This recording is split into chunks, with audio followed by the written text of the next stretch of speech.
Information inside, but one thing was missing. One big thing. CNN senior data reporter Harry Etten, who is with us now. I'm not sure I've ever been happier to see you here. I'm not sure I've ever been happier to be with you, Mr. Berman. This race is close. Yes. Harry. Historically close. Historically close. You know, I just want to sort of zone out a little bit, go to 35,000 feet, and just point out how close this race has been. Consistently close. All right, campaigns where any candidate led by at least 5 points in the polls. Look, most of the time there's at least some stretch where one of the candidates is ahead by at least 5 points. At least 3 weeks in which one candidate led by at least 5 points. That happened in every single campaign from 1964 to 2020. How many days have we had this campaign where one candidate was ahead by at least 5 points nationally? Look at this. Zero days. 0 days. The fact is this race has been consistently tight in a way that we have never seen before, Mr. Berman. This is always versus never. Correct. That's the difference between this campaign and every other campaign we've seen for the last 75 years or so. All right, the battleground polls that we're looking at.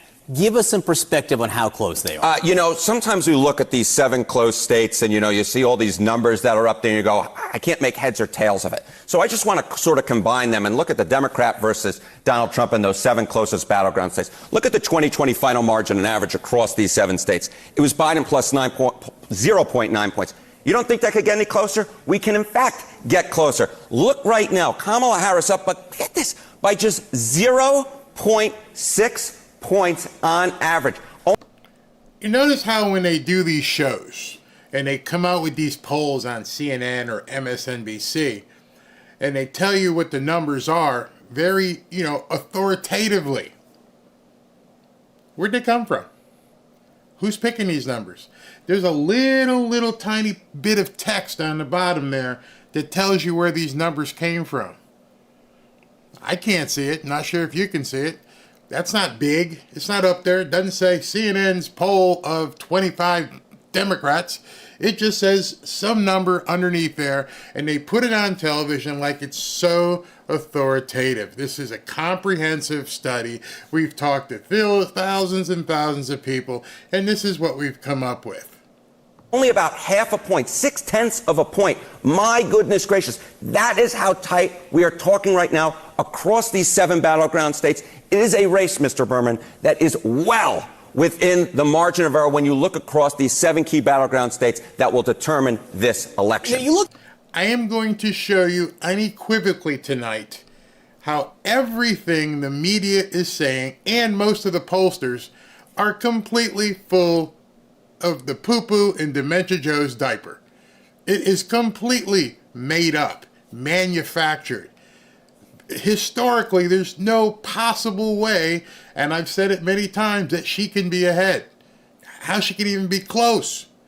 And then I'm going to show you that even her team understands that as well. Look at this, you go, 0.3%. They're basically the same.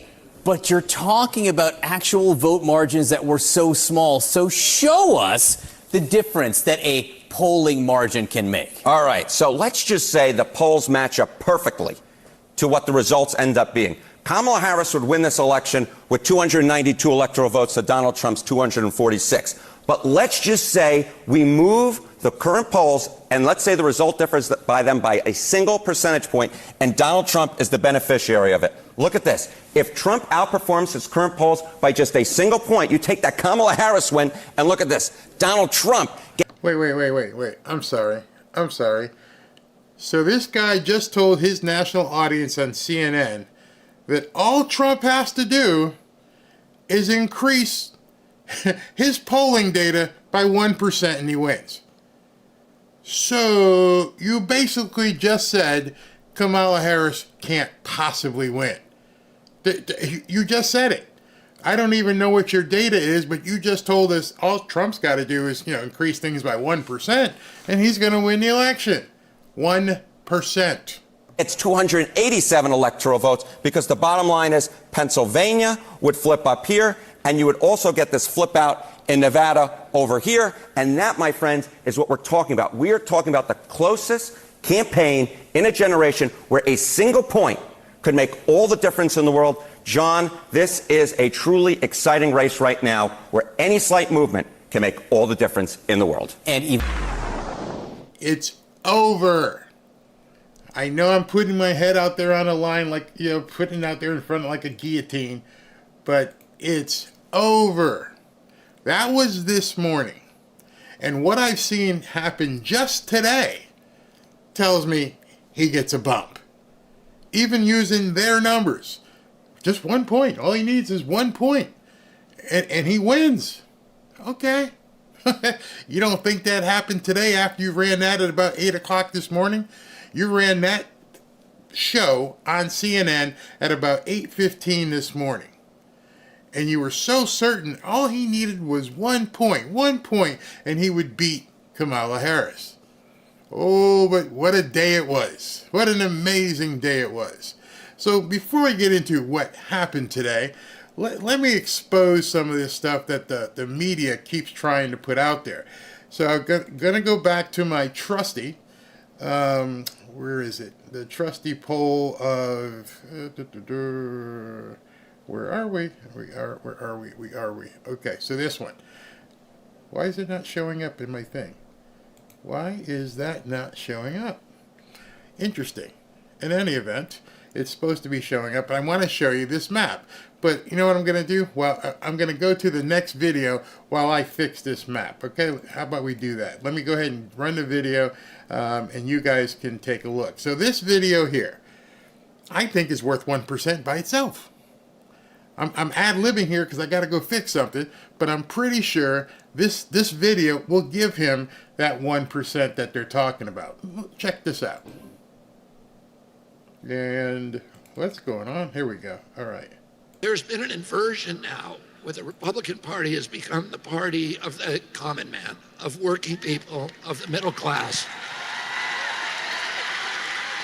And the Democratic Party has become the party of Wall Street, of the military-industrial complex, of big pharma, big agriculture, big tech, the big banking systems, and all of what Donald Trump calls the deep state, which is this web of financial interests that is not necessarily a little conspiracy, but it's a conspiracy of self-interest that functions together in tandem to shift wealth upward, to clamp down totalitarian controls, and to transform this country from the world's exemplary democracy into a corporate kleptocracy and a very, very oppressive oligarchical system, the kind of system that we fought a revolution to overthrow in 1776. Wow. Bless you for. So you have a guy who is running, depending on the poll, between 4 and 7%, maybe in some polls even higher. And what you've seen occur throughout this entire time is when he moved over and endorsed Trump, for some reason the pollsters never did the same. They never said, you know what, we need to make sure that we account for his votes. And I'm trying to figure out here why my screen is not showing, but it is now. So I just have to bring it into my thing here so you guys can see it. Da-da-da. And voila, and now we have it up here. So let me show you this. This is the current map, the map that they're showing as where things are in terms of this election. As I showed you last week, it hasn't really changed much. What we're seeing is the Republicans at 281, that would be Donald Trump, and Kamala Harris at 257. Pretty much a landslide. Pretty much you can see that the things haven't changed as much as the media tries to portray that something has changed. It has not changed for her. For Trump, there's a lot of stuff that's changed. And what I want you to focus in on is take a look at the blue wall, they say, through the Midwest. All this stuff up through here. Yeah, you guys can see that. That's basically what they're thinking, how it's going to be. They're already putting Pennsylvania in her camp. that she's going to win Pennsylvania, and she's still down by 40 points, 30 points.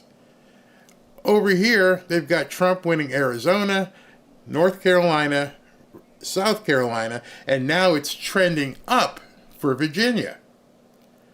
So as you can see, just by looking at this stuff, she's in deep, deep trouble. And I'm trying to find this button that's not doing what it's supposed to be doing. Hold on 1 second here. I'll be right there. Okay.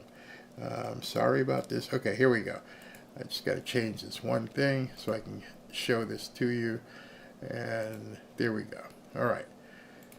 Now, what I want you to take a look at is... Did that change? I'm not sure why I'm having problems with my computer today. I'm showing things, but things aren't moving. So I'm going to have to figure out what the hell's going on here. So maybe it's not finding what's going on. Anyway, I'm going to have to talk it. Show it to you as well. So I'm looking right now that for some reason my computer is not allowing me to show you, but this is what I'm looking at. And I'm sorry it's not showing up, why it's not coming up on the screen, but I'm looking at the RCP, the Real Clear Politics Average. The Real Clear Politics Average at this point is showing basically that she's ahead. Not really sure how they're coming up with that, why they're even showing that she could be ahead, but they're showing her at 2% ahead nationally. And it's driving me crazy because I need to show this to you. So give me a second to see if I can figure out what the heck is going on here. Just talk amongst yourselves. I'll be right back. I got to fix this. Because I can't do this if I can't show you guys everything that's going on. So let me just see what's going on. Give me a couple seconds here. And so that I can pull things up. How are you guys doing today? Everybody doing all right? I'm just going crazy because my computer decided right now that it wanted to poop. And now I've got to do... Okay, now we're talking. And here we go. So this is the Real Clear Politics Average. And as you can see right from here, it's got Harris up by 2%. Why does it have Harris up by 2%? Because you can see the Economist YouGov poll. You can see that what's the next one? I tip poll, and on. And these different pollsters are finding that she should be winning, which is a bunch of crap. And I'm going to show you why it's a bunch of crap. Notice again, as I've been telling you, this column here in the middle, it says Kennedy with 4.7%. They're not even taking into account that 4.7%. At this point, these polls are pretty much rendered useless. But for some reason, the media keeps going on television and keeps showing these numbers, and they're just ignoring the entirety of anything having to do with RFK Jr. How do you do that? If you're a media outlet and you're not even accounting for what's happening, how can you possibly be putting out a realistic poll? I can tell you, it means you're not. It means you're absolutely not doing the right thing. You're lying to your audiences over and over and over, and they don't have any problem whatsoever doing so. All right, now we're rocking and rolling, right? Next poll. So to show you what I mean, each one of these polls. This is going to get in the weeds here. Now we're going to go to school for a little bit. Each one of these polls has what's called a methodology, meaning how did you come up with this? So I went through every single one of these links. Only a few of them even desired to show me what was going on. Didn't care. Didn't even want to show us. One of them that did show us was, good, you guys can see this. This is, which poll is this? I believe this is Quinnipiac. So now you're getting real deep into the weeds. However, it's not till you get down to basically page way down here that you start seeing who they actually talk to. And they start breaking it out, and they'll show you how many Democrats and how many Republicans and what they did. Did they go to school? Are they men? Are they women? And you just have to keep scrolling and scrolling and scrolling, which the average person is never, ever going to do. Look at all this data that I'm scrolling through. And most people wouldn't even know what to look at. And so they get frustrated if they even bother looking at it. But what you have to find in this data is, how did you come up with this sample? Who did you speak to, and how did you speak to them? This one is Quinnipiac, and I'm going to show you specifically and blow it up so you can see who specifically they talked to. All right, it's right here. 1,611 likely voters nationwide were surveyed from August 23rd to August 27th with a margin of error of 2.4%. Okay, that's it. That is the entirety of the data that you get. They don't say how many women, they don't say how many men, they don't say how many blacks, they don't say how many whites, they don't say how many Hispanics, just 1,600 likely voters. And it says here, the surveys adhere to the industry best practices and are based on random samples of adults using digital dialing and live interviews calling landlines and cell phones. You have no idea who they spoke to. None. You will have no idea who these people spoke to after you read all those pages. The next one, this one is from, I believe, Reuters. This is ABC News, Ipsos. ABC News, Ipsos. You guys can see this on the screen.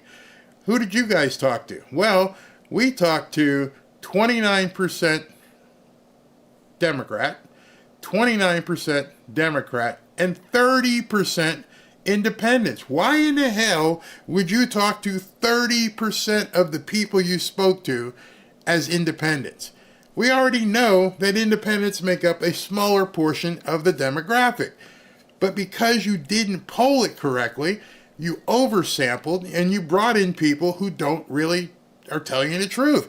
And how did you do it? The results have a margin of sampling error of 2 percentage points, including the design effect. For the full sample, sampling error is not only sourced, but blah, blah, blah, blah, blah. The survey was produced by ABC News by Langer Research with sampling and data collection by Ipsos. What did you do? The poll was conducted online via the probability-based Ipsos knowledge panel between August 23rd and 27th. Do you know what the Ipsos probability-based panel is? No. No, you don't know, and they're not going to tell you. But on the top line data, they're going to say, oh, well, Kamala Harris is up by 4 points. But you're playing games here. What the hell are you doing? How are you not telling the American people what you're actually surveying? It goes beyond me.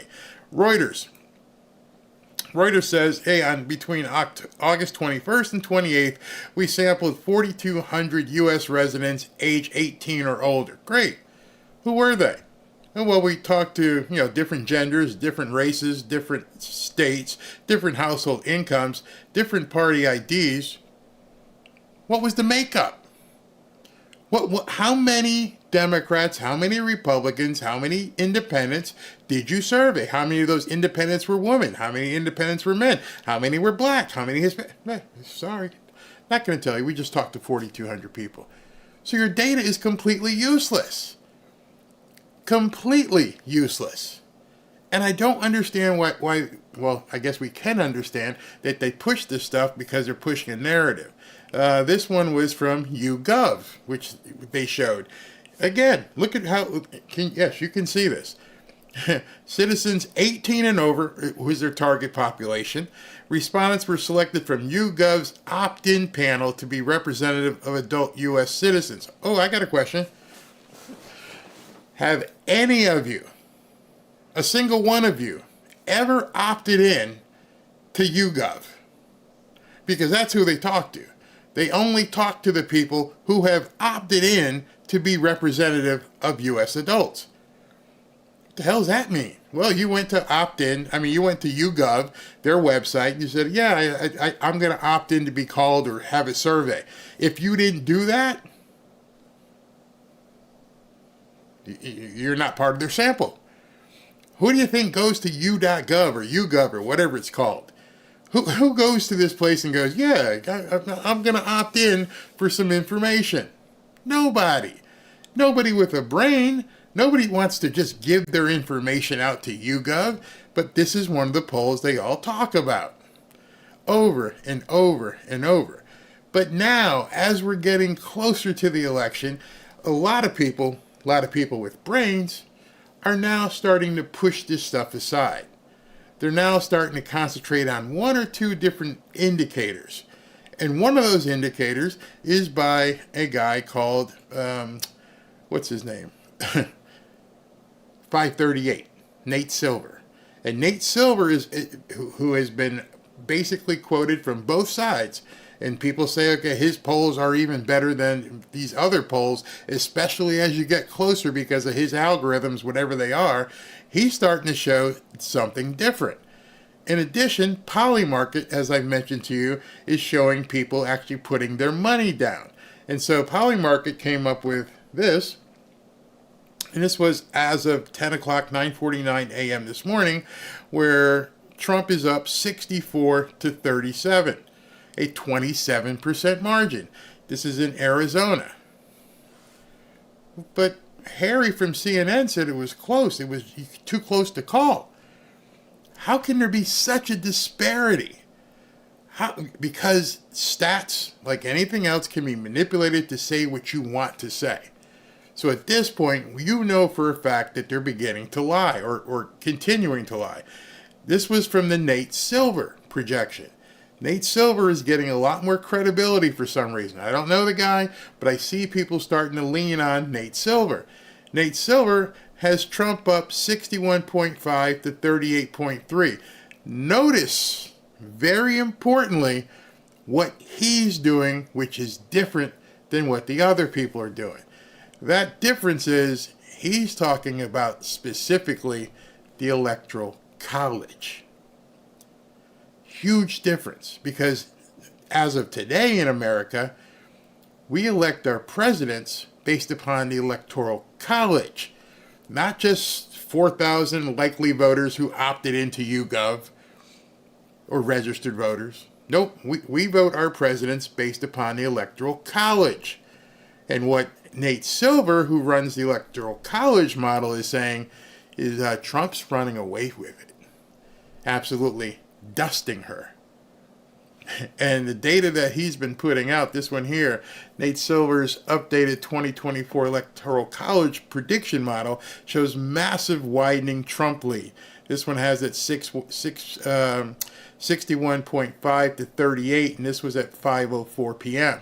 So it continues to update, but in any event, as it's updating, it is showing Trump with a massive lead. Not a little bit, not 1 point, not like Harry on CNN said, a massive lead. And I would almost say an insurmountable lead. You can't come back from a 23, 24, 27 point ass whooping. You just can't do it. You can't even cheat that much. Oh, they're going to try. I'm not saying they won't try, but if you start focusing specifically on the Electoral College map, things look a lot different. Of course, Kamala Harris is going to take California, Oregon, Washington, Colorado, maybe. These states up the Northeast, New York, New Jersey, all those things, they're basically saying it's already baked in. But the rest of the country that has some sort of brains about them are starting to look and go, something's wrong here. Something's really wrong here. In fact, I would almost venture to say that California could potentially tip if they weren't in charge of counting the votes. Because what I'm going to show you tonight will show you that what is happening and continuing to happen and what happened today really, really, really makes a difference. So let's see what we got here. How big is Nate Silver's model? This is specifically from the Harris-Walz campaign.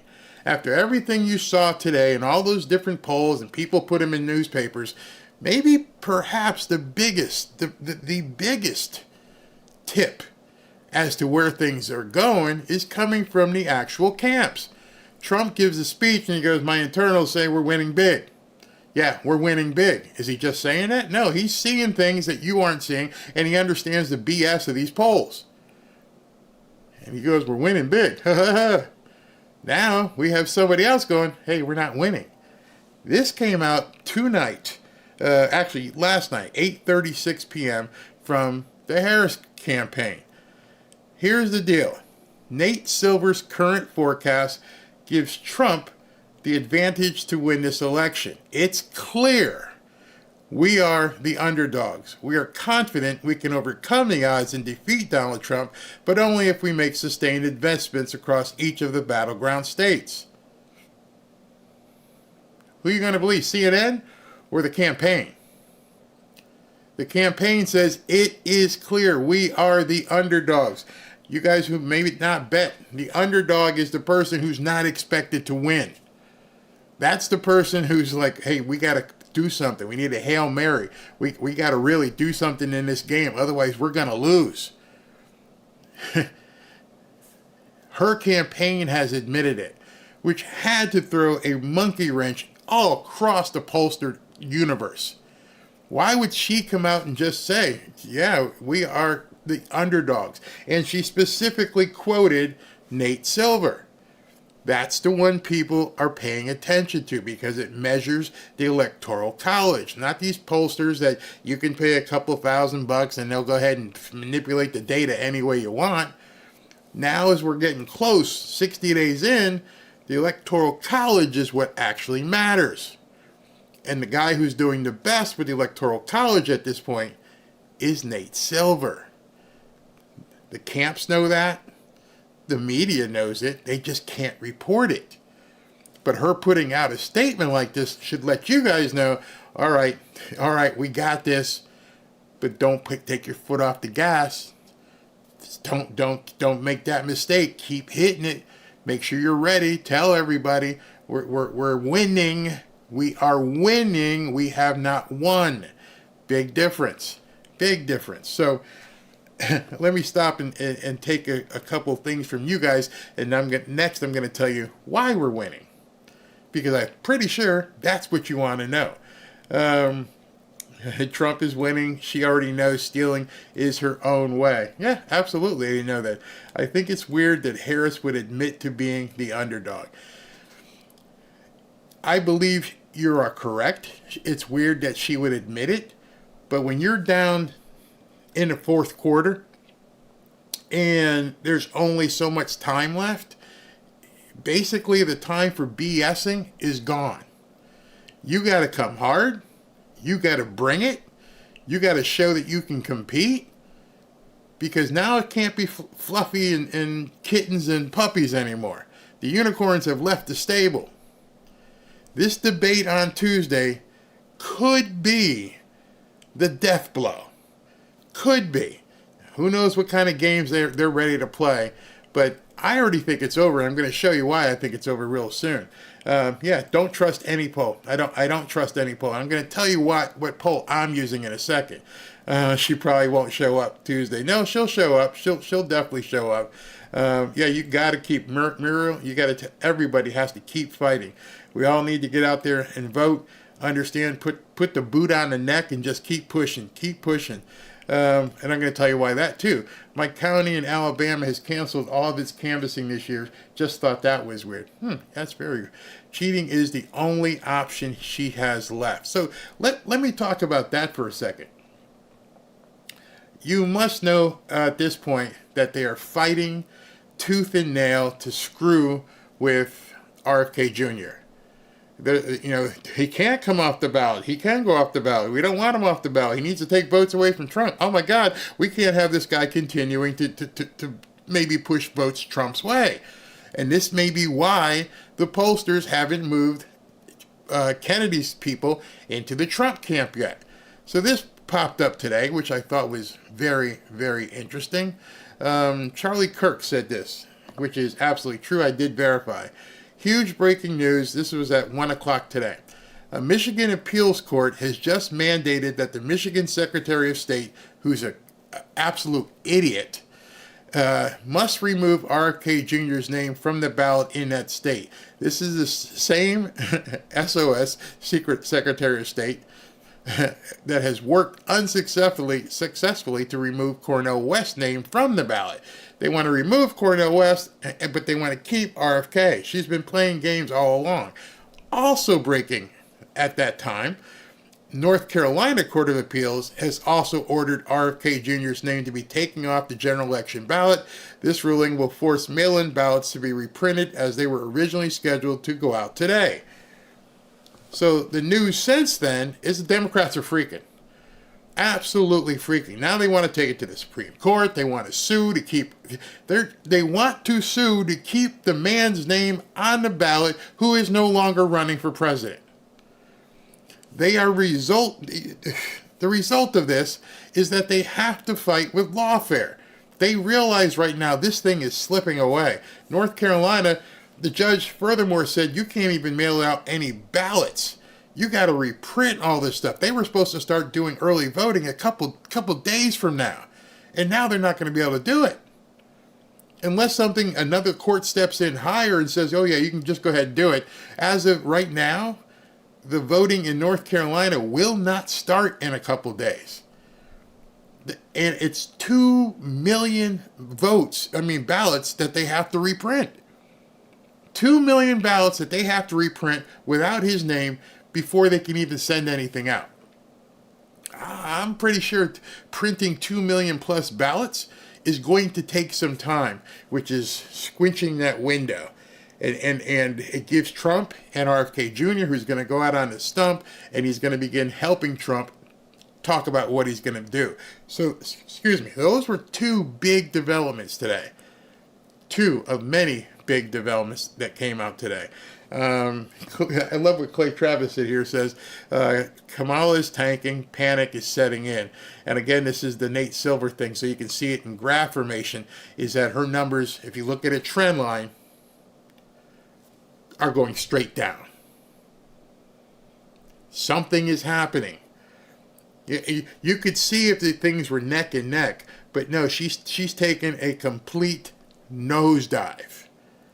If that was a plane, you'd be looking for a parachute or praying. It's just diving south. And so then you're thinking to yourself, well, why is all this stuff happening? One, I think people can smell desperation. I know when people look at things, they think, you know what, something doesn't smell right here. This woman's dodging Trump. At this point, they've gone too long. Something like 38, 40 days. She hasn't done any interviews except for that choreographed one. And people see this. Must not be the people these idiots are polling, but real people are like, hey man, I'm living a real life, and I'm like, she's not out here. She's wherever, hibernation. She's in a bunker waiting for the debate on Tuesday. It doesn't make any sense. And in the interim, Trump's out here doing all kinds of speeches, doing all kinds of things. It is what it is.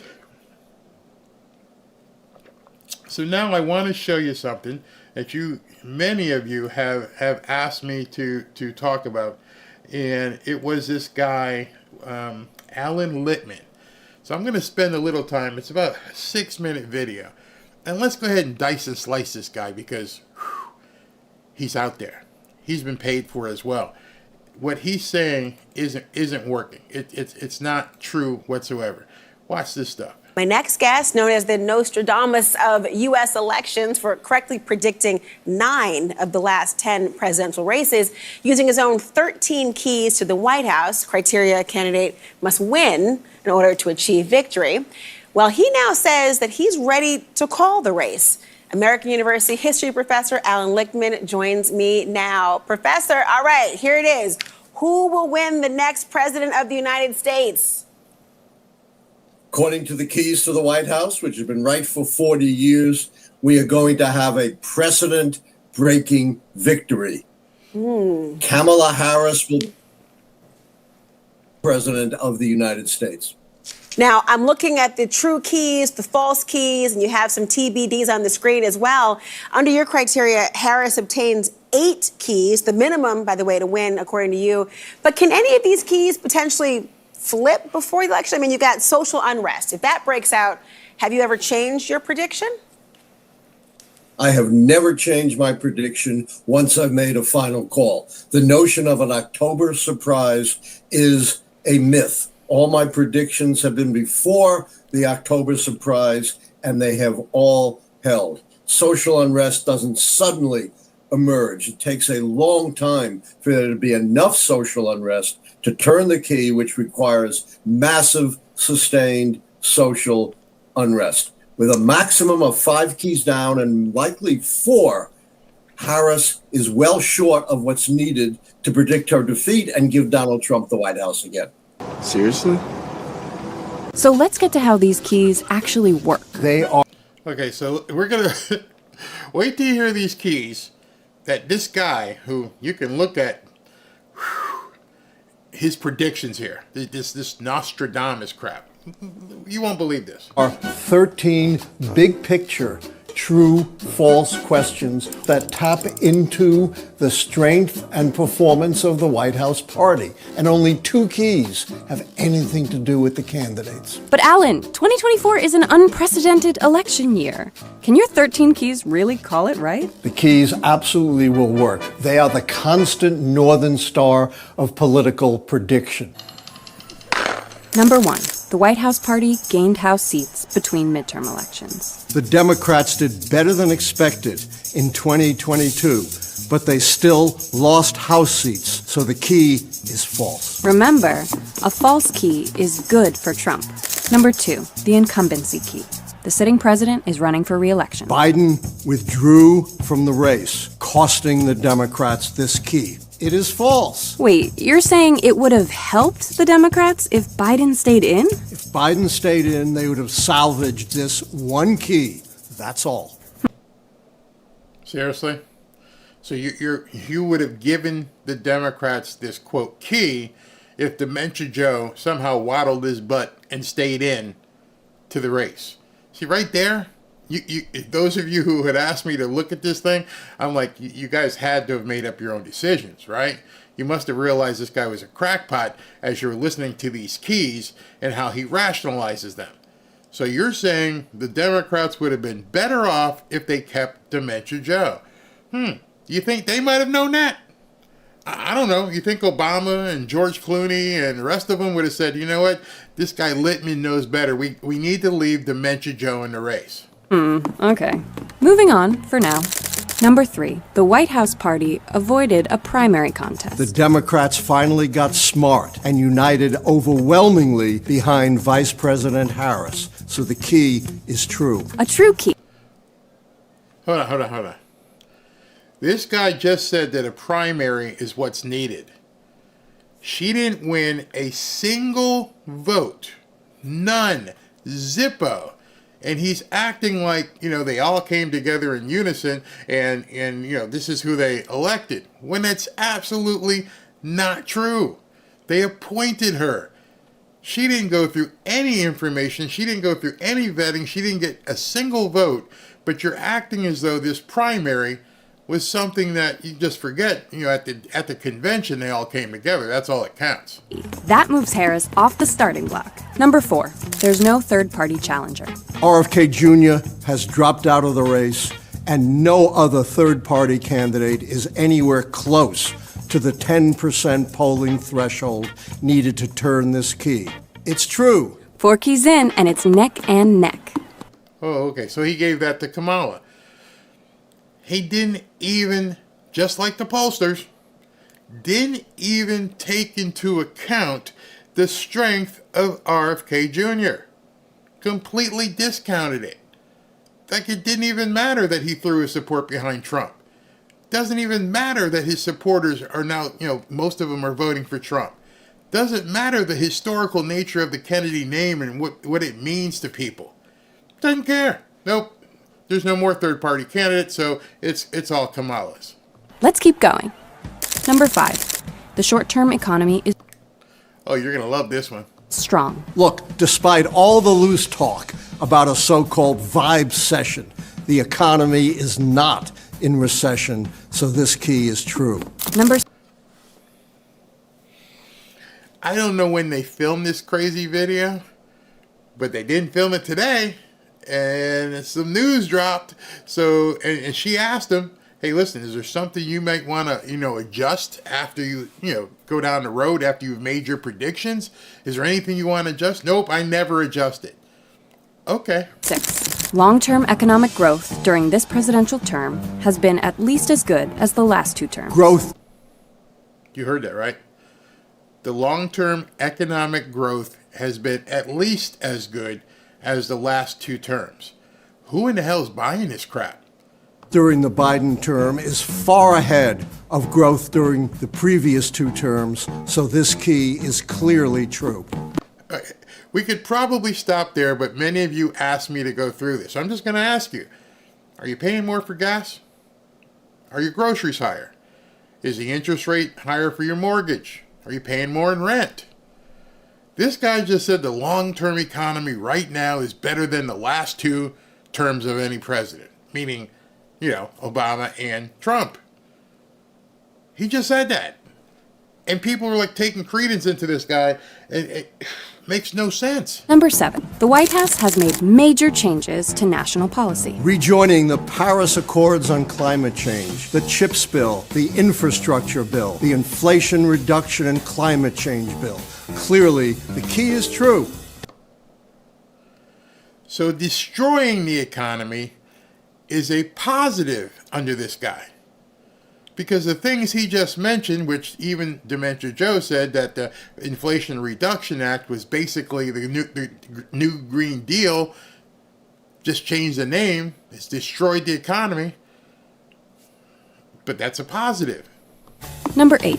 There is no sustained social unrest during the term. There have been sporadic protests, but nothing approaching the massive, sustained social unrest needed to turn this key. So it's true. But schools are just...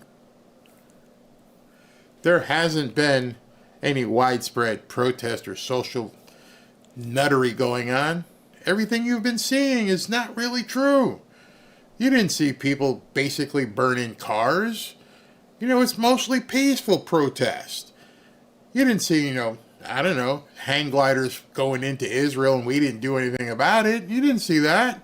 You didn't see the wars over in that other country. No, everything's been fine.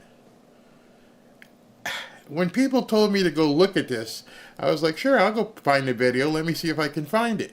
I don't know how many of you have seen it, but I probably got 10 emails. Hey, Barry, you going to talk about Lichtman? And I'm like, this guy's a kook, an absolute kook. Going back to session. With new protests, couldn't this key flip? Yes, there are a lot of protesters upset with Biden's policies in the Middle East. But now with Harris, not Biden, front and center, that has dampened social unrest. I'm pretty sure they're protesting again. Columbia just opened. Nothing got dampened. These people are freaking out. You've got, Transformers shooting up schools. What in the hell is he talking about? There's no unrest. There's plenty of unrest. They're just ignoring it and having the plebes believe what this guy says. Number 9. The White House is untainted by scandal. Oh, my favorite key, the scandal key. And Republicans have been trying for years to pin a scandal on President Biden and come up empty. So the key is true. But come on, Allan. There's no scandal. This has been a scandal-free White House. Nothing has happened. There just no scandals. The fact that the president resigned, that's not a scandal? Nope. How about his son? How about the whole, laptop? Nope. What do you consider a scandal? How could you possibly look into a camera and say this White House has been scandal-free? At this point, the only thing I can say about this guy is to be nice, is to say he's nuts. But you can actually see he may be just a liar at this point. This isn't predictions. This isn't looking at a crystal ball. This is outright gaslighting. I mean, he's looking at you and saying, there's been no social scandals, no White House scandals, nothing going on. Biden's horrific debate performance, questions about his age, Hunter Biden? Doesn't any of that count? No, there has to be at least some bipartisan recognition of actual corruption that implicates the president himself. So unless the Democrats agree that something's wrong with Biden, then there's no scandal, is what this guy's saying. It's a predicate. The Republicans alone, you the people, nope, none of that matters. The Democrats also have to agree that there's a problem. And not a family member, so the key remains true. So, 2 false and 7 true so far. Looking pretty good for the Democrats. We have 4 keys left, all of which would have to be false for Trump to have a path. Number 10. The incumbent party candidate is charismatic. This is a very high threshold key. You have to be a once-in-a-generational, broadly inspirational candidate. Harris has not met that standard, so this key is false. So that should be for Trump, right? Number 11.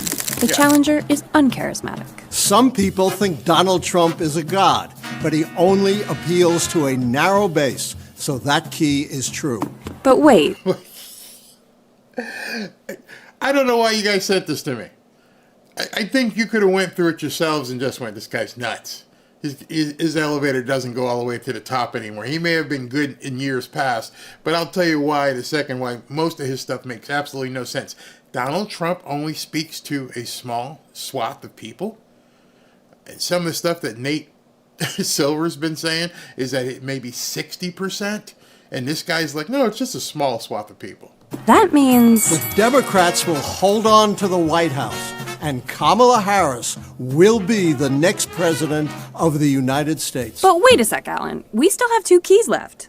The foreign policy keys? You're right. Foreign policy is tricky, and these keys could flip. The Biden administration is deeply invested in the war in Gaza, which is a humanitarian disaster with no end in sight. But even if both foreign policy keys flipped false, that would mean that there were only 5 negative keys, which would not be enough for Donald Trump to regain the White House. So I guess I've seen enough. I hope you've seen enough. Those of you guys who sent this to me, thank you very much. I needed the entertainment. And I needed to show other people who haven't seen it because I think they needed the entertainment. It is Friday night after all. Maybe popping a beer or something. I hope that gave you a good laugh. That guy's nuts. Absolutely nuts. I couldn't believe what I was seeing. Love that rug. Too big to rig, approximately 100 million. Just a small swap of you people. I didn't send you this. He was addressing police departments today. Yeah. There is no foreign policy, just reckless spending. Narrow base, newsflash, managed over 100 million people. Yeah, just a little bit. Just a few people like Trump. There's not a whole lot of people who like Donald Trump. More, Sandra says more than enough. Oh yeah, dude is a total lefty.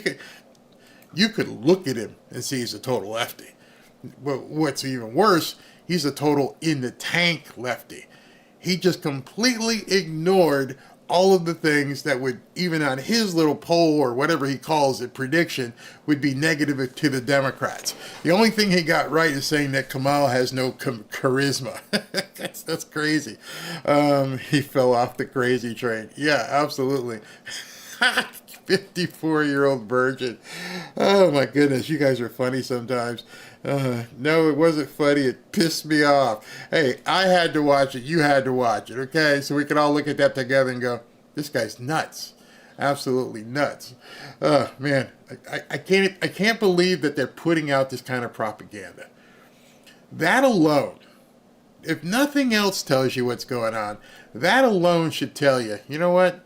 I think Trump's sitting pretty good because they're trying everything. And I do mean everything.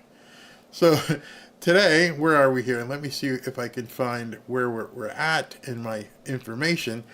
This dropped today. Allan Dershowitz, longtime liberal, announces not just that he's voting for Trump, he's leaving the Democrat Party. I'm done. I'm out of here. Forget about it. No, don't want to do it anymore. We're seeing that so many times. Sure, the Democrats can have Adam Kinzinger and they can have Liz Cheney, both of them who got blown out of their races because they were idiots. So you're basically bringing on losers on your end. Good luck with that. Everything is so orchestrated. It just doesn't make any sense whatsoever. So what are they resorting to? Those of you guys who've been following it, the government runs out of money again, I believe, in 27 days.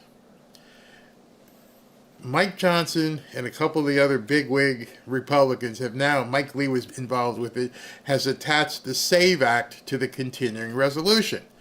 The SAVE Act merely says and puts into law nobody who's not a U.S. citizen can vote in our elections. Period. End of story. That seems like quite the matter-of-fact law to accept. Yeah, that makes sense. They're fighting it tooth and nail. It may shut down the government because the Democrats are insisting that not be in it. They do not want to acknowledge the fact that we need to stop the newcomers from voting in our elections.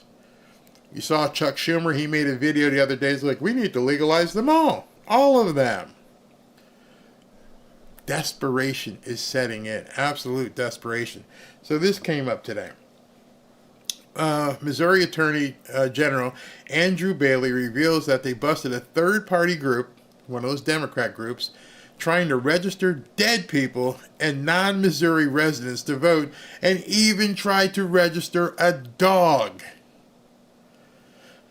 He's right. You can't make this up. What we also found is some of these third-party groups trying to register dead people, people that no longer live in Missouri, at least one non-U.S. citizen, and at least one case, a dog. General Counsel Jason Lewis with Attorney General and Andrew Bailey. The Democrats will try anything to cheat. That's the only thing that is going to keep this race close. Nothing else. There is no other way they can win. All they can do is cheat. That's it. Now, add on to that, what happened today? Well, today was a big day in the economy.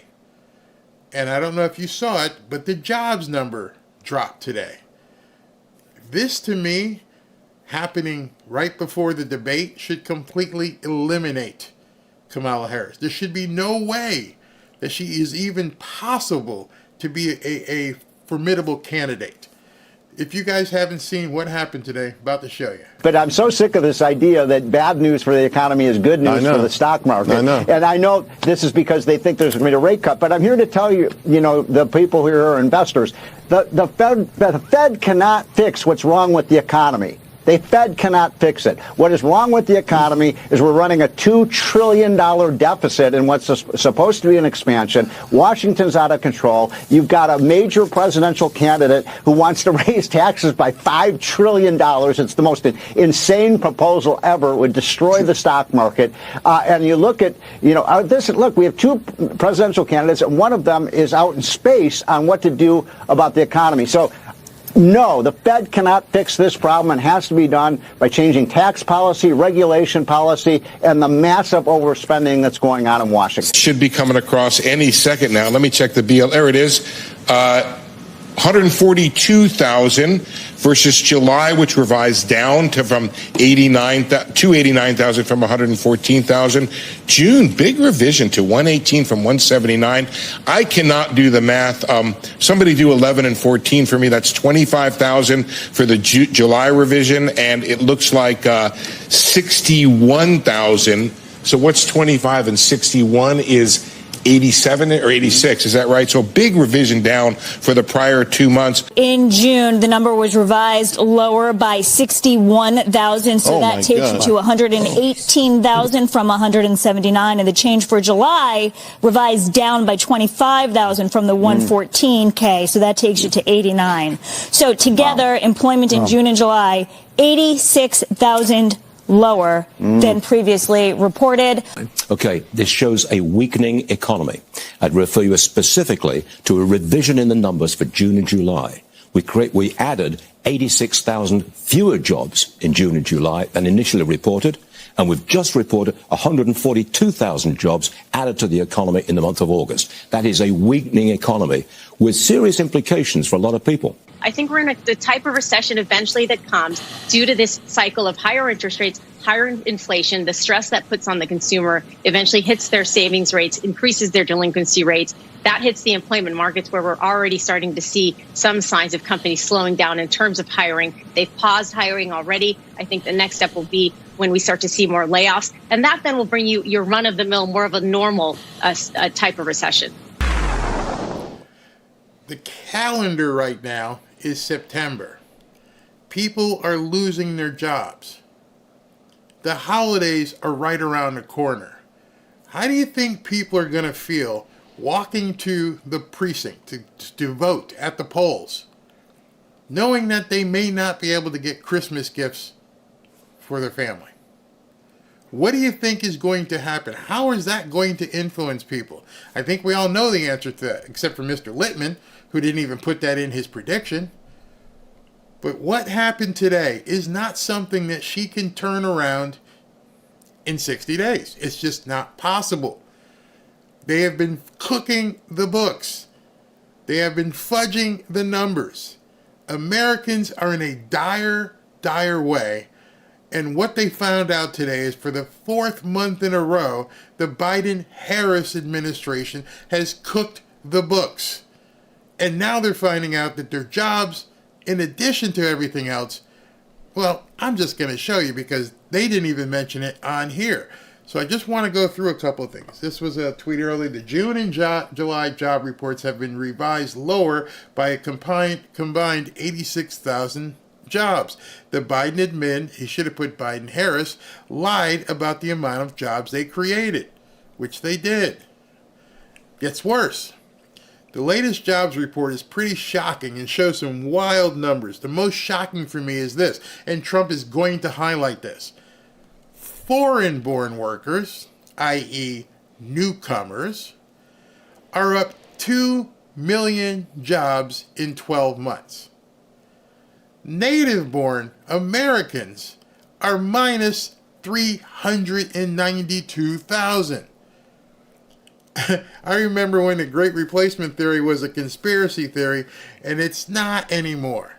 Donald Trump was absolutely correct when he said, and everybody laughed at him, all the jobs are going to newcomers. Americans aren't getting any jobs. How can Kamala Harris possibly stand on a platform and talk about this?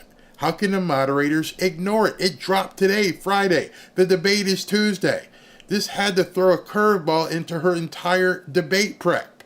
At this point, they better be having some sort of all-nighter like you do in college to figure out what the hell we're going to say about this. This is extremely bad. In addition, it made Trump not getting, sentenced till after the election not that big of a deal because this was so much bigger of a deal. So the hits just kept coming today. And people started realizing it. Here's some venture capitalists.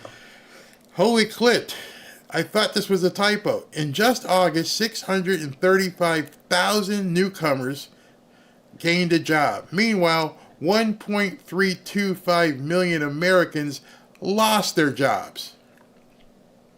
Since that time, native-born workers have lost 2 million jobs. All of the net job gains are newcomers. How can any American be okay with that? How can you possibly defend this economy when you've been fudging the numbers and lying to the American public? Donald Trump's got to be salivating. The only way he doesn't win the debate is if the moderators don't allow him to talk about the stuff that actually people care about. Go ahead, they're going to talk about baby removals and the climate change and this and the other thing. Hey, people aren't going to be able to buy Christmas presents. Not that, presents are the end all and be all of Christmas, but you know exactly what I mean. There's not going to be no big turkey on the table at Thanksgiving. Maybe over in the newcomer's house that you're giving them for free, and you're giving them the money, and you're giving them the job, and you're giving them the free this and the free that. But you Americans, suck it up. You can't win an election when you're basically going into a recession. At this point, it's you look at a chart, and it's even more so. Foreign-born workers, and you can look at it in the red. That's the difference. You stare at that. He should bring that as a chart and just hold it up on Tuesday night. Just not say something.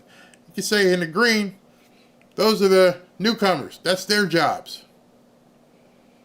In the red, that's you, Mr. and Mrs. America.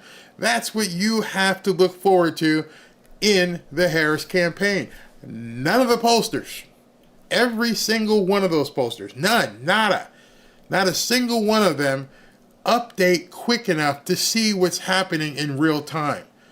The earliest pollster on here was like the 24th or 25th. It's September 5th, and this stuff all dropped today. Just let that sink in. It happened today. Trump's not going to get sentenced. That's got to make some people perk up. Oh, and by the way, the Fraternal Order Police backed him. Oh, really? Yeah. Oh, and by the way, you ain't got no jobs. No Americans, none, zero, zippo, are getting jobs. It's all going to the newcomers. How do you stand on a stage and tell America, I want to do this and I want to do that, when we can see the reports coming out, which nobody has disputed, and said, you ain't getting no job. No job. Look at this one. There are two stats that tell you everything you need to know about the August jobs report. Jobs for Native Americans over the last year, minus 1.3. Jobs for foreign-born newcomers, 2 million. But there's another stat. Full-time jobs are down negative 438,000. Part-time jobs are up 527,000. So not only are all the jobs basically going to newcomers, but they're not even full-time jobs. The full-time job market went south. It's over. It's done. Nobody really wants to hire in the third and fourth quarter. They're going to pull back at this point. How does she explain to the American people that, you know what, the job market has tanked? What are you going to do? How are you going to do it? That's why her team put this out today. Or yesterday. Here's the deal. Nate Silver's forecast, we are the underdogs. No, you're not just the underdog. You're going to get curb stomped. Your pollsters can't fake it enough to make it worthwhile. It's absolutely devastating. Absolutely devastating. I don't expect you guys to watch this video, and I'll link it below. But here's some homework for you. This is called the inversion curve. And the inversion curve basically is a foreteller of where things are going to go into a recession or possibly a depression. Trump's been saying that. He goes, if she gets elected, it's going to be 1929 all over again. And basically, when you play this video, it shows you. See that number below the water there? All that? That's called the inversion curve. It's only ever happened in May of 2007, back in the calendar, in 2000. You remember what happened in 2007. The financial markets crashed. And then you can go way back to 1929. That's what we're resembling right now. Trump is smart enough to know that 1929 is almost mirroring what we're seeing today in 2024.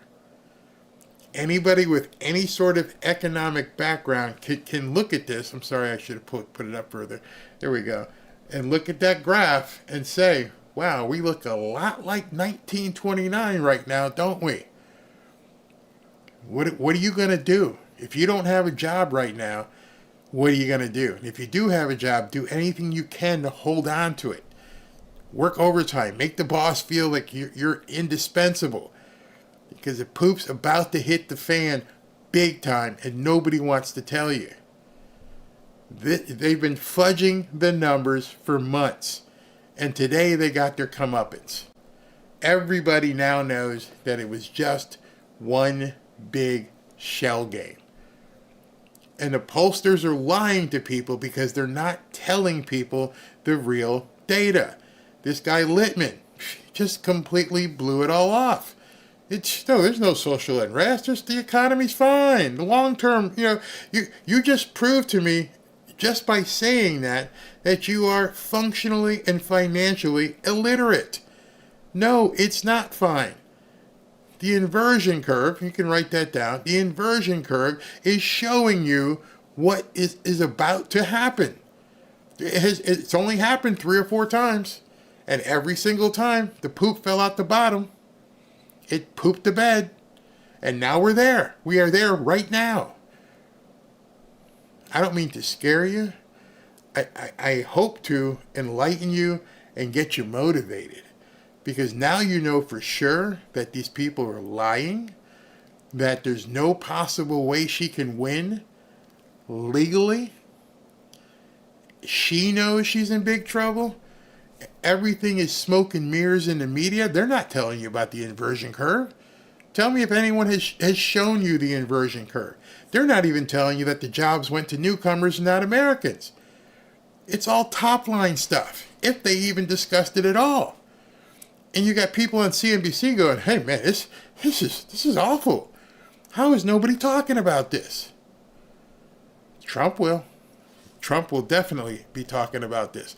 And that's why these people in Pennsylvania and some of these states, these blue-collar states, they're feeling it. They don't need the pollsters to say it. I know I'm paying too much for my groceries. I know I'm paying too much for gas. I know I'm paying too much for my rent or my mortgage. And I know my son, my daughter, my best friend don't have jobs. You can't fake that. Trump is the true underdog going against the government and the media. 8,000 watching. Thank you very, very much. Democrat economic policy throws out common sense. Yeah. They somehow teach these people not to believe what your eyes and ears are what you're seeing with your eyes and hearing with your ears. They have convinced people that everything's fine. Kamala's going to do everything. She's just perfect. Yeah, Trump is telling everything. Now he can. I forgot about that. I got my car insurance bill today. I couldn't believe it. I'm like, well, nothing happened different. How did it just go up? Well, you might get an accident. And if you get an accident, we're going to get sued. And if we get sued, it's going to be a lot more. Yeah. Ashley, hello. Do you have a Barry Cunningham email? Ashley, yeah, you guys can answer that. Got to make it too big to rig. This BS is over. We want our country back.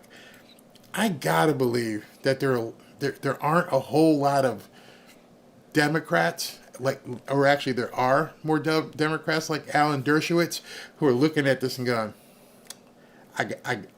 it's been nice, but y'all nuts.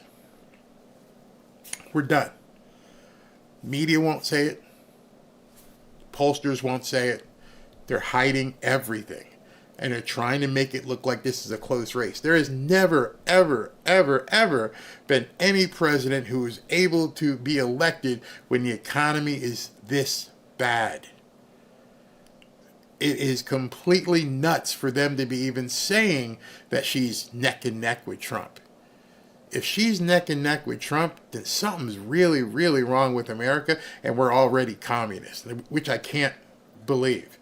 I mean, I looked at some of her stuff today, and what she was pushing. Let me show you this. This is funny. All right, this is basically Kamala Harris and what she has done and how she has flip-flopped over and over and over. She was for banning plastic straws. Now she's no longer for banning plastic straws. She had a mandate for automakers to only make electric vehicles. Now she won't say whether she's still for that. Banning fracking because of concerns over global warming, and now she no longer favors a ban. A mandatory buyback program for weapons is a part of her agenda. She's now dropped that idea. Decriminalizing crossing the border. Nope, she no longer supports that. It's a crime to come across the border. Reparations for slavery. No, I'm not really clear about that. Building a wall on the southwest border. Oh, now I want to build a wall. A federal jobs guarantee. No, I can't do that anymore. No UBI, no universal basic income. We can't do that anymore. Medicare for all. No, I'm not going to do that either. My question for her, I would bring this in a chart. I know they can't bring anything on stage, but Trump should say, you know, I've seen all these things that you were once for, and now you're not doing them again. Okay? You want to do something different. You basically want a red American, Make America Great Again hat. Why aren't you doing it? That's it. If you want to do X, Y, or Z, you want to build a wall, go build a wall. What are you waiting for?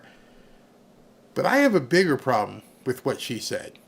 And my bigger problem for what she said and how she's reversed herself with all of this stuff. And it really made me think. Because this is what I said.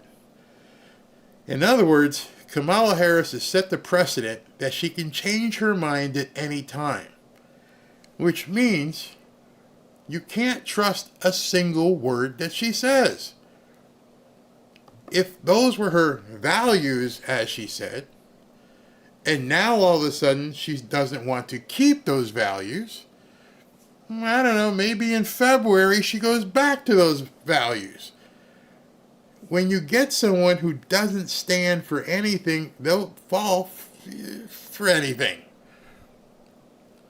She doesn't have any values. She's trying to get elected. She'll say anything. She's a chameleon, as everyone has been saying. You can't flip on that many values or policies and be trusted. It can't be possible. Because what she is in essence saying is, I changed my mind. Oh, you changed your mind on all this stuff? Yes. Are you changing your mind permanently? Because how do we know that once you get elected and you get in there, you won't change your mind back? Because you only changed your mind last month. Be afraid. Be afraid of somebody whose entire persona is based upon a lie. Everything she says, she stood for, and then she doesn't stand for it anymore, and you're supposed to just believe it's not temporary. You can call Trump every name in the book. You can say, you know, he's done this, he's done that, but pretty much his values are the same. He didn't all of a sudden decide one day, you know what, I want to be a transformer. Melania would freak out. People have to stand for what they believe in. And this woman stands for nothing, even to the point that they would fudge economic numbers. And then people found out they've been doing it for months. How are people in the media not screaming at the top of their lungs that these people are fraudsters? They've been lying to the American people with impunity. Don't care. Oh yeah, say it's got 400,000 jobs in July. Oh, we'll revise it next month. Oh, we lost $2 trillion. $2 trillion bucks. How did you lose $2 trillion? I don't know. Don't worry about it. We're sending billions over to this country over there. You got any accounting on that? Nope. Sorry. None of that either. You've been lied to for the last 4 years. Everything these people have done has been nothing but a lie. And now that we're getting close to the election, she can see that she's, quote, the underdog. And the pollsters, they're done. They can't make up their credibility. This guy Lichtman, he's done.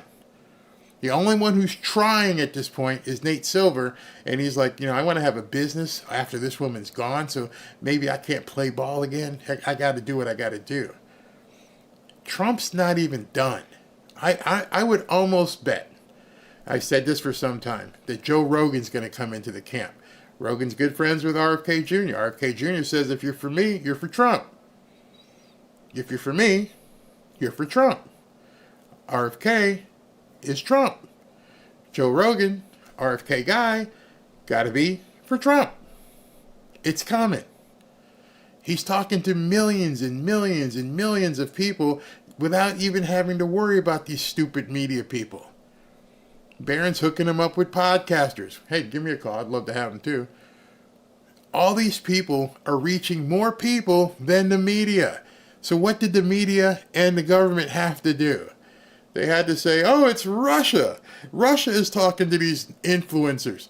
Did you hear what came out today? Today they said there's 2,800 influencers that are being paid by Russians. 2,800. Basically, they're saying everybody who's doing stuff for Trump is now a Russian agent. I'm expecting to knock on the door. Bring it. Bring it. Don't bring it tomorrow because I'm going to go buy a house, but they'll probably have a problem with that too. Yes, I am buying a house tomorrow. We're going to go in. We're going to fix it up. We're going to rent it. We're going to make money. And guess what? Your capital gains thing ain't going to happen because I'm going to set my, well, I'm not going to tell you. But it is nuts what's going on. There's only one way she can win. Unfortunately, well, not unfortunately, all of y'all know it. You all know it firsthand that the only way this woman can win is by cheating. There is nothing else. I want you to hear this conversation between Glenn Beck and it's either Greg Weinstein or Eric Weinstein. Here. You have said that you're actually very optimistic. You're confident that, or more and more confident that blue team won't win. In your words, they'll be defeated. Why? Well, I have to maybe back you up from thinking that was an optimistic statement, because what I said was, I think the blue team will not win the election. I believe they will be defeated both in the popular vote and the electoral count. But the second part of that statement is that it won't be reported that way. I'm concerned that the rearrangement of the manner of voting, the destruction of the mainstream press, or maybe capture is a better term, means that there's a capability to just simply portray the result as different than it actually was. So, yes, I believe if I look at the interactions that I have as I'm traveling or even here at home in a blue state, there are plenty of people awake to win this election and defeat this blue monster. But at some level, it has to be recorded as a loss for the blue monster in order for it to be meaningful. Are you talking about election interference far as the vote count, or are you talking about, propaganda that it was, that it was an illegitimate, however they want to spin it? Well, look, I'm an outsider. I don't exist in the realm where I understand exactly what does protect our vote count. But what I can see from the outside is that the deep state, or whatever it is, uses every trick in the book to bring about an electoral result that it finds favorable. We're going to go further with this, but what he just said, and to me it's amazing that so many people in this country, they're going to try and cheat. They know that they're going to try and cheat. And they don't care. The deep state, whoever that deep state is going to do everything they possibly can to make sure that 2016 doesn't happen again. The only way it doesn't happen, meaning their desired outcome, is if every single one of you does not take your foot off the neck. You got to make sure you vote these people into oblivion. There's no possible way on God's green earth that this woman can win legally. We know all the tricks so far. We don't know what else they'll try. But if you just watch the news right now and read between the lines, don't take what they're saying, you can see that they are scrambling like rabid dogs. They don't know what to do. They are absolutely terrified. They picked the wrong candidate. Stuff's coming out about Tim Walz. They're fudging numbers of jobs reports. They know the population is hurting. There's no possible way that somebody could be reelected, per se, when the economy is close to recession. No possible way. All the gaslighting in the world is not going to get people to change their minds. So they're gonna have to do some tomfoolery to make it work. You just have to make sure you got eyeballs. Go ahead and volunteer at counting stations and precincts all over the country, because they're gonna try something. I'll tell you what I think they're gonna do in just a minute. And that is obviously illegitimate. So I see the blue team as perfectly willing to cheat in ways that are visible in public, the suppression of the Hunter Biden laptop story. We all know it. We know it's coming, but it's not coming. It's here. They're already doing it. They rolled out the Russia stuff yesterday. That's going to be a big component of the charades that they do. For example, was election interference, and it was extremely broad. And, who knows what effect it had.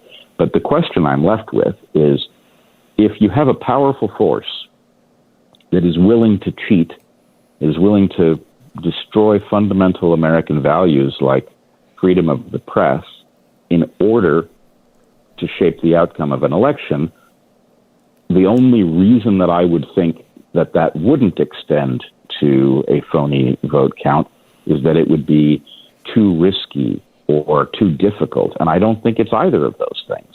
So I guess unless it was like a Reagan 84 kind of victory where it was overwhelming. But I don't think that's going to happen. But I think that's the only way that they couldn't pull something off. If they have the capability, they could pull it off unless it was just overwhelming. We have to make it overwhelming. I know Glenn just said it's going to be tough because we know what's going on in California and we know what's going on in the Northeast. But we have to make it overwhelming in Pennsylvania. We have to make it overwhelming here in Florida. I saw a story today. I was like, y'all crazy. Oh, Florida and Harris and Trump are neck and neck. It's back in play. The hell it is. You're lying. There are so many publications and websites out there that just say anything they want, and that yet they're trying to shut other people up for misinformation. It's incredible the amount of crap that these people are saying. Turn on MSNBC any night of the week. They know they're slipping. And what's funny, when you look at it, you can tell also, because you don't see that on our side. You see Glenn Beck talking kind of matter-of-factly. I'm talking matter-of-factly, letting you know it's coming. We're going to do what we can, which is just vote and make sure we've got poll watchers and everything else. But they are engaging in so much subterfuge. It's incredible. Would you agree with that? That is what I think we in the public have to ensure, is that it is such an overwhelming victory that any capacity to cheat is drowned out by the organic impulse of the American public to retake their nation and put it back on course. Trump said today, in I think the earlier speech, he goes, at this point, everybody has to be like the guy in the movie Network. I'm mad as hell, and I'm not going to take it anymore. You have to be willing for these nuts to scream at you in the street. I'm mad as hell. I'm not going to take it anymore. F you people. I'm done coddling you and your wokeness and your 95 you-know-whats and, this Transformers that are shooting up people. We're done. We're done with you. You are a stain on the butt of America at this point. You have to be proud enough to stand up and say, I'm voting for this guy because I need to save America. I can see, if you people are in charge, what we have to look forward to, which is the destruction of our way of life. Do you see any signs that might happen? I do. Again, when I do an admittedly non-random sample as I travel through the world, I find a tremendous number of people alarmed, especially in light of what took place ushering Joe Biden out of the race and creating a phony picture of Kamala as some kind of heroic figure. So, a non-scientific sample in a restaurant, in a store, talking to people at a bus station, at a train station, in the airport, and you look around and you're like, this is normalcy. These people are normal. I don't see as many green hairs and nose ring wearing people. I'm seeing America. And you know, the other day we were on a plane coming back from North Carolina, and I was able to talk to some people and in the airport, and you could see these were normal people. They want the same thing as you. They want to be able to pay cheaper grocery prices, cheaper gas prices, cheaper rent and mortgages. They want the same thing. Talk to them. Doesn't matter if it's the big orange guy. Think about what you want, and which of these two people is going to give you what you want. People are seeing that, but the question is, do they understand that this is not an election we must win, that this is the election we must win? That, in fact, what Kamala has said across many years, in fact, is that she thinks that free speech has to be reined in by the platforms, and that she is intent on seeing that done in her administration. So the ability to return the republic to the proper course is going to vanish on us if free speech is targeted in that way. It's already back on its heels. How true. You know, it's funny. I look at what happened yesterday, and the NFL season just started. And I got done with yesterday's show and sat down, had some dinner, and turned on the game between the Ravens and the Kansas City Chiefs. Oh my God, I was tired of seeing Taylor Swift everywhere. But I watched Patrick Mahomes, whose wife has been as patriotic as you could imagine. And the kicker, who is telling men and women to enjoy breeding families, who had a mascot that basically honors Native Americans, Kansas City Chiefs. I saw all this promise that came after the beginning of the game. You see, because the beginning of the game, they decided to sing the Black National Anthem. What nation is it for? Because as far as I know, there's only one, and that's the Star-Spangled Banner. I am not standing for the Black National Anthem. I am not singing it. I am not honoring it. It means absolutely nothing to me. I'm not afraid to say that on tape. It's ridiculous. You are trying to divide America. You played that on national television, and I saw so many people just like, what is this? Why are you doing this? They are intentionally trying to divide you. But unfortunately for them, on the best team in the NFL, it's run by a quarterback and his wife who are strong Christians, and a kicker who is vilified because he mentioned keeping your family strong. Women, have babies. Be good wives. Men, take care of your women. What's wrong with that? What is wrong with that? I've asked my wife, is it okay that I take care of you? Like, oh yeah, please do that. Go in there, get in there, make some more videos because thank you. You're providing for me. As Americans, we have to look at what they're trying to do to this society and say, no, we're not going that way. You want to silence people? You want to destroy them because you just think they're going to hurt your candidate? I can tell you what. She knows she's the underdog. We need to put that dog down. I am a lover of animals. You guys know I have my little, oh, he's not in here tonight, my Chihuahua. always barking during my videos. I'm a lover of animals. But at the same time, when our Maltese got sick, we had to put her down. Hurt me, broke my heart. You've seen me cry before. Broke my heart, that little dog. We had one earlier in our marriage. Had to put that one down after 17 years. It's time to put down the Kamala Harris campaign. It's time to just say, we've had enough. You need to retire this and go away. And you need to be strong in your convictions and say, I'm done with this. I'm not playing your stupid games anymore. I don't care where you live. I don't care what you do for a living. At this point, you have to stand up and let other people see you.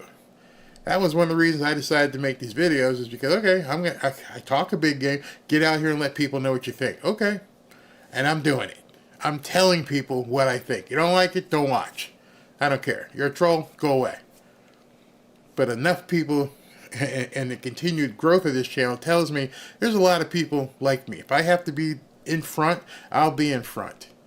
But I cannot let my family fall victim to this insanity. There's too much to fight for. I hope you guys all feel the same. I bet they lower interest rates before the election. Oh, okay, so let me tell you what I think is going to happen, which may be playing into their hands. I forgot to tell you about this. Here's what I'm thinking.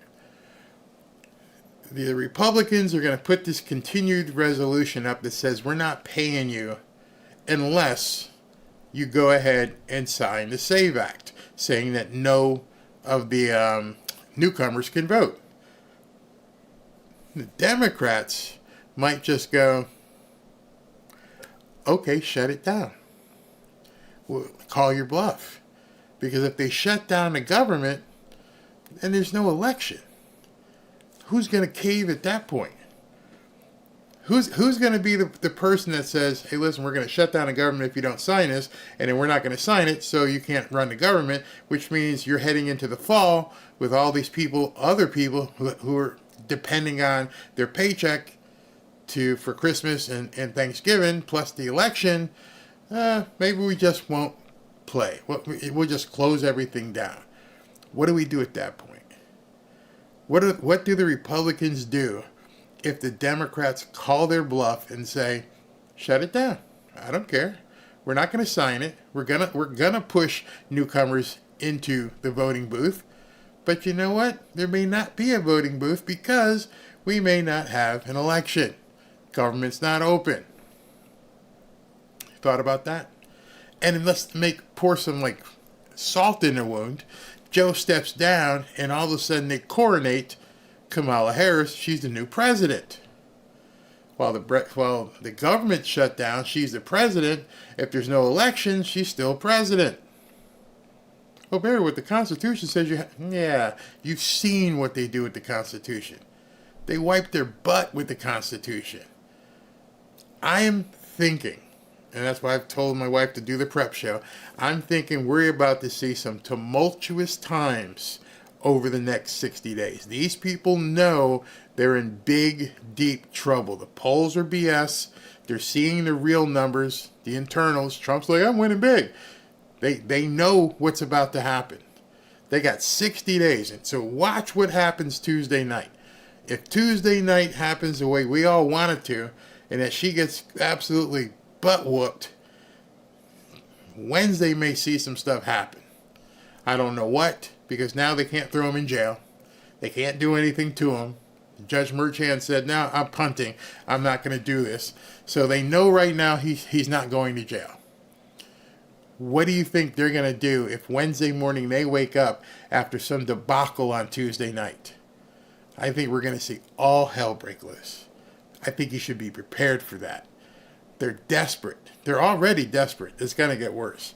And pray for the next generation. The left is coming back around, and it will be worse. Yeah. Totally agree. Very tumultuous times. Very tumultuous times. Just scary. Absolutely scary.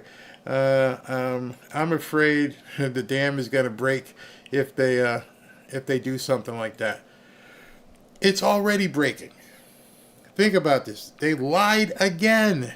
and told you, the media and everybody else, that nothing was going on in Aurora, Colorado. Oh no, you're making it up. You're making it worse than it is. It's no big deal. It's an isolated incident. And now you're finding out, well, no, they're doing it in more than one state. It's rolling out. What happens if it rolls into your town and nobody comes when you call 911? Have they been told to stand down? Now that Trump isn't going to jail, somebody explain why all the National Guard are rolling around New York City. What's going on in New York City that none of us seems to know about? What is there a threat in New York City you're not telling the people? Did you roll in the National Guard thinking that Trump was going to go to Rikers? Well, we'll find out tomorrow and Sunday. Are you going to go ahead and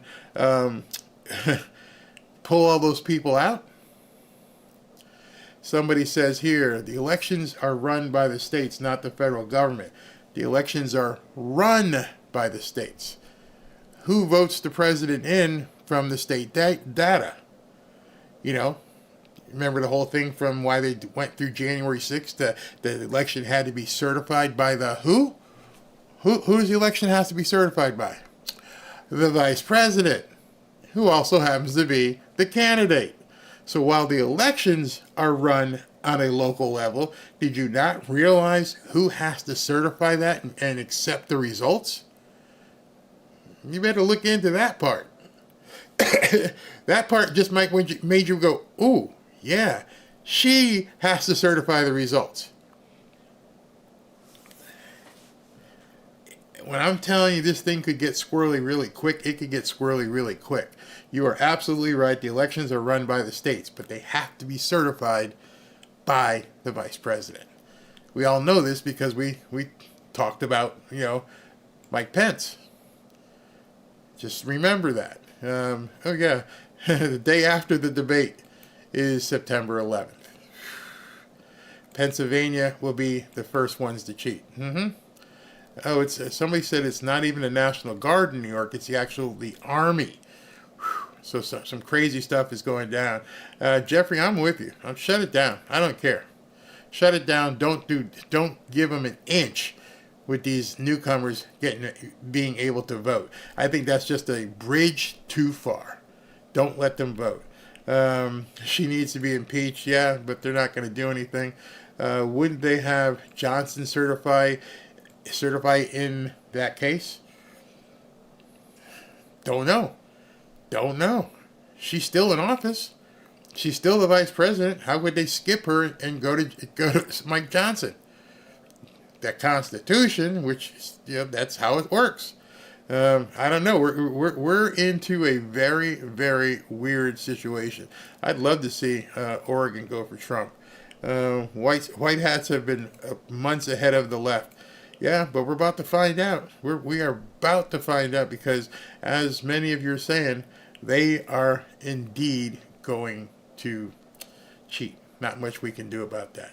All right, so let me take the moment here to basically thank all of you who have donated today. Let me get this stuff right. And go here. And scroll up.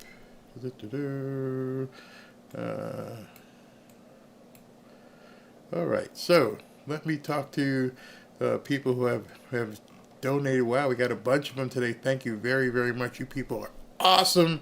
Let's go with this. So, first one on the list here is John Zeiler. Thank you very much. Miles in Arizona. Thanks for all you do. Barry, thank you for watching. Tip jar for Fort Lauderdale trip. Put me in, coach. All right, you know we're giving away a trip. Thanks, Barry, for keeping us informed. Mark, thank you. Mags, thanks, Barry, for keeping us up to speed. You're very welcome. The pollsters are what are called push questions. Absolutely right, Carlisle. Thank you, Suzanne. Faith Taylor, thank you. I'm calling an election night watch party in Florida so we can meet each other with Barry. That would be nice. You mean in person? We all get together at a restaurant or something. That would be cool. Barry, what would be the best way to vote? Some people say go do early, but I personally, I want to stand in line. I want to watch the progress of my piece of paper, where it goes. Uncle Barry, I'm focused on the black vote, the Latina vote, and the Pennsylvania, and so far your predictions have been spot on. It's good. They're diluting their voters, giving them false security. Watch the black vote. Watch the Hispanics. They're lying to people openly. They're telling everyone that, he's not going to get it. He's going to get it. He's going to be between 15 to 25%. And they cannot overcome that. Jesse, thank you. Mark Cologne, thank you very much. Carlisle, again, they're going to replace her with Newscomb. Nah, he ain't going to do it. Nobody wants that stench right now. Just another knucklehead. How you doing? I can watch that. Me on my cancers, my R. Ryaners, love what you're doing, Barry. Thank you. Edwin Mendez, Barry, I've predicted every presidential race except for 2020 using one common key. So what's your common sense? Okay, great. Peter says the Democrats are eating their own and they're now seeing the light. Yeah, I think the biggest mistake she's made is bringing Tim Walz in. I think they're all regretting that. I think there's still more fire under that smoke. This guy's weird, very weird. That's why they started calling other people weird so they wouldn't have to admit that he was weird. Black Yellow Flash, thank you. Trump is John Wick on his way to a final duel in Chapter 4 right now. Watch the poo-poo final scenes and had to say it. Space Ace, thank you. Mark, we need to be unburdened by what has been for the last 3.5 years. I agree. GD Biddy, Nebraska Dems just flipped to Republican. Wow. Barry, send those charts to Trump. I'm pretty sure Trump has seen those charts. He had an air of confidence as he was talking today. He knows what these numbers are. And I think he knows what's going to happen Tuesday. I can't wait. Don't forget to tune in here. We'll watch it together. But I just don't see how she survives it without trying to, I'm speaking. I'm a black woman. I'm speaking. Aussie bookies have Trump winning. Trump 1.86, Harris 2. 2 weeks back, Harris was winning. Big Cat, Barry, the Keys video had me laughing so hard. That Lichtman guy, that was ridiculous. Absolutely stunning ridiculous. Thank you, Barry. She's a fake. Ego Math, if Kamala really was changing her mind on the border and fracking, her leftist supporters would be raising hell. They know she will not move to the center. It's a ruse, absolute ruse. She flips more than a pancake at Waffle House. That's what Willie Brown said. That beautiful thing, she's the only one that has to certify Trump's victory next January. How sweet would that be? I'd love to have to see her hit the gavel and say, yeah, the guy whooped my ass. He's president. Trump support parade is traveling in both directions on I-275 going through Ohio, Indiana, and Kentucky, 10 to noon tomorrow. Love it. I fear they will, what's that say? I fear they will smoke Trump. Vance. No. Please click like, please, from Ms. Fabulous. Mike McCarthy, thank you. Did I go too fast there? Behind every good man, there's a good woman. Thanks, Miss Cunningham, for sharing, Barry. I always do. She's sitting out there, going to go have some dinner. Absolutely. I know, Cunningham. My Ukrainian neighbors are camel toe supporters. They have to be because they want that money to keep flowing over there. Ridiculous. That needs to end immediately, day one. And then another one here from Gilda Mitchell. Thank you very, very much, Gilda. Maybe one day we'll have the opportunity to say thank you in person. I'm only 35 minutes north of you. I appreciate Robin as well for sharing you with us. What a sacrifice you both are making. 35 minutes north. So you may be in West Palm, maybe Jupiter. We used to live in Jupiter. But anyway, Gilda, send me an email. I'd love to sit down with you and have lunch. Let's make it happen. I go up to West Palm, Jupiter Boat Parade and stuff going on up there. Yeah, definitely send me an email. I'd love to meet you for lunch. Well, that's it for me tonight, guys. Big rally tomorrow night. I'm pretty sure Trump's going to have a ton of stuff to talk about. A ton. The numbers are constantly changing. It's looking very good for him. I can't see any way she can win given the economic numbers we've been seeing, how they've been fudging the job numbers. Nobody on the left, none of the left media even wants to discuss that. But you will, because you know, or maybe yourself is somebody who hasn't or can't find a job. You know how much you're paying for gas. You know how much you're paying for electricity, car insurance, food, mortgage, rent. You know all this. They can't hide it from you. It's your life. You are living the Biden nightmare. And they can't erase that in 2 months. So just vote accordingly. Make sure other people know it's not going to change if she is elected. It's going to get worse. Talk to you guys tomorrow. Thanks for tuning in on these 2 shows today.